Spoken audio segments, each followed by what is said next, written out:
കുറേ ഡീമോട്ടിവേറ്റ് ചെയ്യുന്ന പോലത്തെ ഉള്ള സാഹചര്യങ്ങളും ഉണ്ടായിട്ടുണ്ട്, എസ്പെഷ്യലി ഇതായിരിക്കുന്ന സാറിനെ കൊണ്ട്.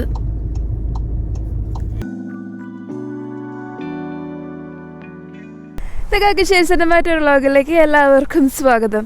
അപ്പോൾ കോൺവെക്കേഷൻ വ്ളോഗ് കഴിഞ്ഞിട്ട് ഇപ്പോൾ ഓൾമോസ്റ്റ് ഒരു 10 ദിവസമൊക്കെ ആയി.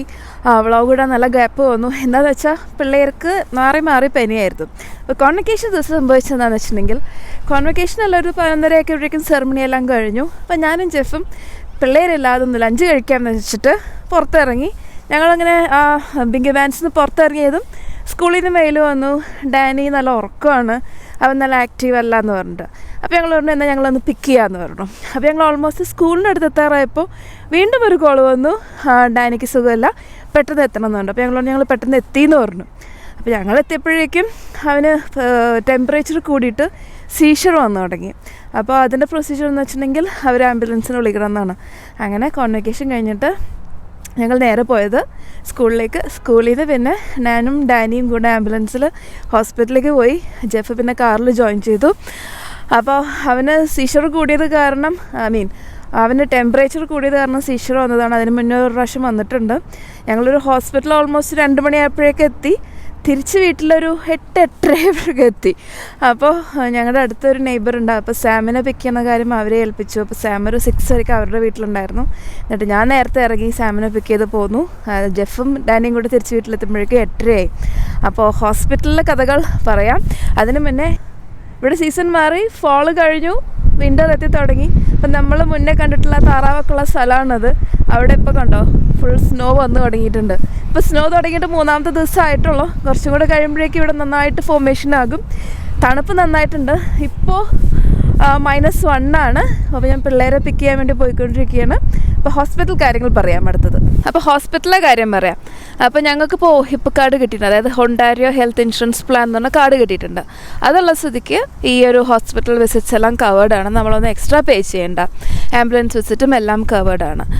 ഇപ്പം നിങ്ങളൊരു പനിയായിട്ട് ഹോസ്പിറ്റലിലേക്ക് പോവുകയാണ്, നിങ്ങളുടെ കയ്യിൽ ഹെൽത്ത് ഇൻഷുറൻസ് ഇല്ല, ഒണ്ടാരിയോ കാർഡില്ല, ട്രാവൽ ഇൻഷുറൻസും ഇല്ല എന്നുണ്ടെങ്കിൽ ഒരു വിസിറ്റ് നിങ്ങൾ പേ ചെയ്യുന്നത് എമർജൻസി വിസിറ്റ് $700, പിന്നെ ഡോക്ടറെ കണ്ടാലും ബാക്കിയുള്ള ടെസ്റ്റിനൊക്കെ കൂടി ചെറിയ $1000 അടുപ്പിച്ച് വരും. അപ്പോൾ ഇൻഷുറൻസ് എന്തായാലും മസ്റ്റാണ്. അപ്പോൾ ഡാനിയായിട്ട് ഞങ്ങൾ പോയപ്പോൾ സിറ്റുവേഷൻ പറയാം. ഹോസ്പിറ്റലൊരു ആംബുലൻസുമായിട്ടൊരു 1:45-2 മണിയായപ്പോഴേക്കും എത്തി. അവിടെ എത്തിയിട്ട് ആ സ്ട്രെച്ചറിൽ തന്നെ ഒരു 1/2 മണിക്കൂർ വെയിറ്റ് ചെയ്തു ഫസ്റ്റ് നഴ്സിൻ്റെ അസസ്മെൻറ്റ് കഴിയാൻ. എന്നിട്ട് അത് കഴിഞ്ഞിട്ട് ഓൾമോസ്റ്റ് വീണ്ടും ഒരു 3 മണിക്കൂർ വെയിറ്റ് ചെയ്തു. പിന്നെ അവർ അകത്തേക്ക് വിളിച്ച്, അതായത് ഡോക്ടറിൻ്റെ അടുത്തേക്കുള്ളൊരു സെഷനിൽ. അപ്പോൾ ഒരു ബെഡ് ഏരിയയൊക്കെ ഉണ്ട്. അവിടെ ഇതുപോലെ ഒരു ഓൾമോസ്റ്റ് 3 മണിക്കൂറോളം വെയിറ്റ് ചെയ്യേണ്ടി വന്നു. അപ്പോൾ അതാണ് ഹോസ്പിറ്റലിൻ്റെ കഥ. ഇപ്പോൾ മുന്നേ അവർ കളിക്കാനൊക്കെ വന്നിരുന്ന പാർക്കാണത്. ഇപ്പോഴത്തെ സിറ്റുവേഷൻ ഇങ്ങനെയാണ്. ഞാനിവിടെ സ്നോ കൂടുമ്പോൾ വീണ്ടും ഒരു വ്ളോഗ് ചെയ്യാം. മൊത്തം ഐസാകും ഇവിടെ എല്ലാം. സ്കൂളിലേക്ക് പോകുന്നതാണ് ഒരു ചടങ്ങ്. സ്നോ വരുമ്പോൾ സ്നോ പാൻസും എല്ലാം ഇട്ടിട്ട് പോകണം. അപ്പോൾ സ്കൂളിൽ പോകുമ്പോൾ അത് ഫുൾ സെറ്റപ്പിലായിട്ട് വേണം പോകാൻ. ആദ്യം ബീനി വേണം, ദെൻ ഗ്ലൗസ് വേണം, ദെൻ സ്നോ ജാക്കറ്റ് വേണം, ദെൻ സ്നോ ജാക്കറ്റിൻ്റെ താഴെ സ്നോ പാൻറ് വേണം. ഇങ്ങനെ ഫുൾ സെറ്റപ്പിലാണ് പിള്ളേർ സ്കൂളിലേക്ക് പോവുക. അതിൻ്റെ താഴെ നമ്മൾ സാധാരണ ഇടുന്ന ഡ്രസ്സാണ് ഇട്ടിട്ടുണ്ടാവുക. പക്ഷെ നല്ല തണുപ്പ് -10 പോണ സമയത്ത് അകത്ത് തെർമൽസ് ഇട്ട് അതിൻ്റെ മേലെ ഇതുപോലെ ലെയർ ഇട്ടിട്ട് അതിൻ്റെ മേലെ സ്നോ പാൻറ് ഇട്ടിട്ടാണ് പിള്ളേർ സ്കൂളിൽ പോവുക. ഡാനിമോൻ തിരിച്ചെത്തിയിട്ട് അവൻ അന്നുടനെ ജാക്കറ്റൊക്കെ ഊരി റെസ്റ്റ് എടുക്കുകയാണ് സാറ്. ഇത് ഞങ്ങൾ ത്രിഫ്റ്റ് സ്റ്റോറിൽ നിന്ന് വാങ്ങിയ ബാക്കസാണ്, വെറും $2. അതേപോലെ തന്നെ ഇതാ ഈ കാണുന്ന ടോയും ത്രിഫ്റ്റ് സ്റ്റോറിൽ നിന്ന് വാങ്ങിയതാണ്, ലെസ് ദാൻ $3 ആണ്. പിന്നെ ഇതെല്ലാം നമ്മുടെ സാമിയുടെ ബുക്സാണ്. ഇത് നമ്മുടെ കിച്ചൺ ലൈബ്രറിയിൽ നിന്ന് എടുത്തതാണ്. നമുക്കൊരു 20 ഡേയ്സ് വായിച്ചിട്ട് റിട്ടേൺ ചെയ്യാം. എന്താ ബാഗിലുള്ള സാമി? ക്രോം ബുക്ക് ഉണ്ടോ? Do not pull. അപ്പോൾ ഇവരുടെ സ്കൂളിൽ നിന്ന് ക്രോം ബുക്ക് കൊടുത്തയച്ചിട്ടുണ്ട്. അടുത്ത ആഴ്ച ചിലപ്പോൾ സമരം ഉണ്ടാകുമെന്ന് പറഞ്ഞ കാരണം കൊടുത്തു വിട്ടതാണ്. ഇവരുടെ സ്കൂളിൽ പിസ്സ കൊടുക്കും. അപ്പോൾ അതിൻ്റെ ബാക്കി ഇതാ സാമ് വീട്ടിലേക്ക് കൊണ്ടുവന്നു. ഇത് ഇങ്ങനെ സ്കൂളിലെ അജണ്ടയാണ്. ഇതിൽ അവർ ഓരോ ഡീറ്റെയിൽസ് ഫില്ല് ചെയ്ത് നമുക്ക് ടീച്ചറിനായിട്ട് കമ്മ്യൂണിക്കേറ്റ് ചെയ്യാനുള്ള ഒരു അജണ്ടയാണ്. പിന്നെ ഇതിങ്ങനെ റീഡിങ് പറഞ്ഞിട്ടൊരു മാനുവലാണ് ഫോർ സാമ്പിൾ. അതായത് ഓരോ ബുക്ക് അവർ ഇതുപോലത്തെ ഓരോ ബുക്ക് കൊടുത്തയക്കും, അത് നമ്മൾ വായിച്ചിട്ട് ടിക്ക് ചെയ്ത് കൊടുക്കണം. അതാണ് റീഡിങ് മാനുവൽ. ഇപ്പം ഞങ്ങളുടെ ബാക്കിയായിട്ട് ഇതുപോലെ ആയി തുടങ്ങിയിട്ടുണ്ട്. വിൻ്റർ കഴിയാറായപ്പോഴാണ് ഞങ്ങളിപ്പോൾ ഈ വീട്ടിലേക്ക് മാറിയത്. ഈ ഒരു പീക്ക് വിൻ്റർ ടൈമിൽ ഞങ്ങളിവിടെ ഉണ്ടായിട്ടില്ല. അപ്പം എങ്ങനെയാണെന്ന് അറിയില്ല. സാം ഓൾറെഡി പ്ലാൻ ഇട്ടിട്ടുണ്ട് അവിടെ സ്നോമാൻ ഉണ്ടാക്കണം എന്നൊക്കെ പറഞ്ഞിട്ട്.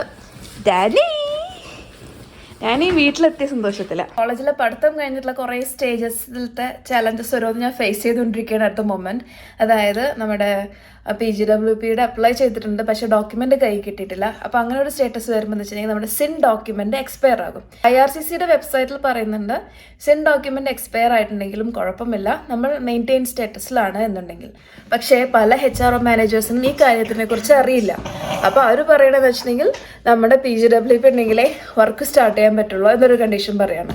PGWP കിട്ടിയാലേ നമുക്ക് സിൻ ഡോക്യുമെന്റ് എക്സ്റ്റെൻഡ് ചെയ്യാൻ പറ്റും.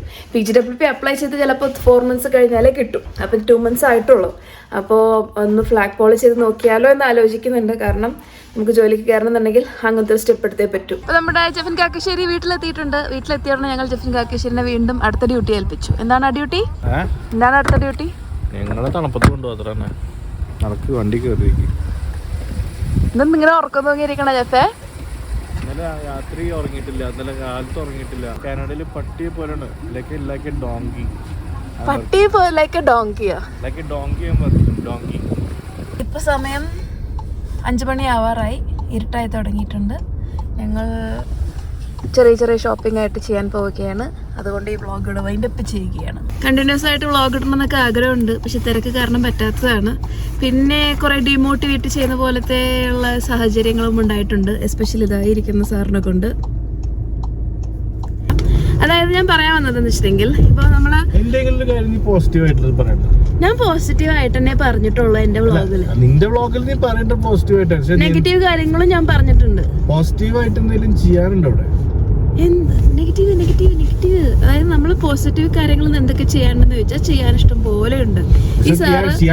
ഈ സാറ് പോസിറ്റീവ് ആയിട്ടൊരു കാര്യം ചെയ്തുകൊണ്ടിരിക്കുന്നുണ്ട്, എന്നിട്ടാണ് ഇങ്ങനെ പറഞ്ഞോണ്ടിരിക്കുന്നത്. ട്രക്ക് ഡ്രൈവിംഗിന്റെ ലൈസൻസിന്റെ കാര്യങ്ങൾ ചെയ്തുകൊണ്ടിരിക്കുകയാണ് ജെഫ്. എന്നിട്ടും ഈ പറയണ നോക്കി പോസിറ്റീവ് എന്തെങ്കിലും ചെയ്യാനുണ്ടോ എന്നുള്ളത്.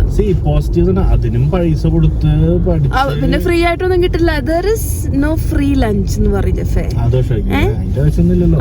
നമ്മൾ എഫേർട്ട് ഇടണം. നമ്മൾ ഗൾഫിൽ കിട്ടുന്ന പോലെ എല്ലാം easy മണിയല്ല. We need to work hard. അപ്പോൾ പറഞ്ഞു എന്ന് വെച്ചിട്ടുണ്ടെങ്കിൽ ഇപ്പോൾ പല യൂട്യൂബേഴ്സും നിങ്ങൾ ഫേമസ് ആയിട്ടുള്ള യൂട്യൂബേഴ്സ് കാനഡ ബേസ്ഡ് എടുത്ത് നോക്കിയാൽ അറിയാം, അവരൊരു കൺസിസ്റ്റൻ്റ് ആയിട്ട് വ്ളോഗ് ഇടൽ ഒരു സ്റ്റേജ് എത്തുമ്പോൾ നിർത്തിക്കളയും. കാരണം എന്താണെന്ന് വെച്ചിട്ടുണ്ടെങ്കിൽ അവർക്ക് ഇതിൽ സ്പെൻഡ് ചെയ്യുന്ന അവേഴ്സും ടൈമും എനർജിയും എല്ലാം അവരുടെ വേറെ എന്തെങ്കിലും ജോലിയിലൊക്കെ സ്പെൻഡ് ചെയ്യുന്നുണ്ടെങ്കിൽ അവർലി ബെറ്റർ പേ കിട്ടും എന്നുള്ളൊരു മോട്ടിവേഷൻ ആയിരിക്കാം, എന്നുള്ളൊരു തോട്ടായിരിക്കാം. അല്ലെങ്കിൽ പിന്നെ റീച്ച് എന്തിനാ കാനഡയെ കുറിച്ച് വീഡിയോസ് കാണാൻ ആൾക്കാർ കുറവുള്ളൊക്കെ ആയിരിക്കാം. അല്ലെങ്കിൽ ഇതുപോലത്തെ അല്ല, അല്ലെങ്കിൽ ഇങ്ങനെ ചിലർ ഡീമോട്ടിവേറ്റിംഗ് കമൻസ് ഇടുന്ന ആൾക്കാർ ഉണ്ടായിരിക്കാം. അങ്ങനെ പല പല കാരണങ്ങൾ കൊണ്ടും ഈ വീഡിയോസ് ഇടാതെ പോകുന്നതാണെന്നാണ് എൻ്റെ ഒരു നിഗമനം. പക്ഷെ ഞാൻ ആ സ്റ്റേജിലൊന്നായിരുന്നു, പക്ഷെ അത് ഞാൻ റിക്കവറായി ഞാൻ വീണ്ടും വീഡിയോസ് ഇട്ട് തുടങ്ങും. അപ്പോൾ മേജർ അപ്ഡേറ്റ്സ് ഞങ്ങളുടെ ലൈഫിലത്തെ വരാൻ പോകുന്നുണ്ട്. അടുത്ത 2 ആഴ്ചക്കുള്ളിൽ അതിനെക്കുറിച്ചെല്ലാം ഒരു തീരുമാനമാകും. അപ്പോൾ അതിനെക്കുറിച്ചെല്ലാം വ്ളോഗ്സും ചെയ്യും. ജെഫിൻ സാറിന് ഡ്രൈവിംഗ് ടെസ്റ്റ് ഉണ്ട്, അതിനിടയിൽ ഞാൻ ഫിൽ ചെയ്യുന്നതായിരിക്കും. ജെഫിൻ സാറിന് ഡ്രൈവിംഗ് ടെസ്റ്റ് ഉണ്ട്, എനിക്കും ഡ്രൈവിംഗ് ടെസ്റ്റ് ഉണ്ട്. അപ്പോൾ എല്ലാത്തിൻ്റെയും ആൻസർ വരുന്നതായിരിക്കും. Bye bye.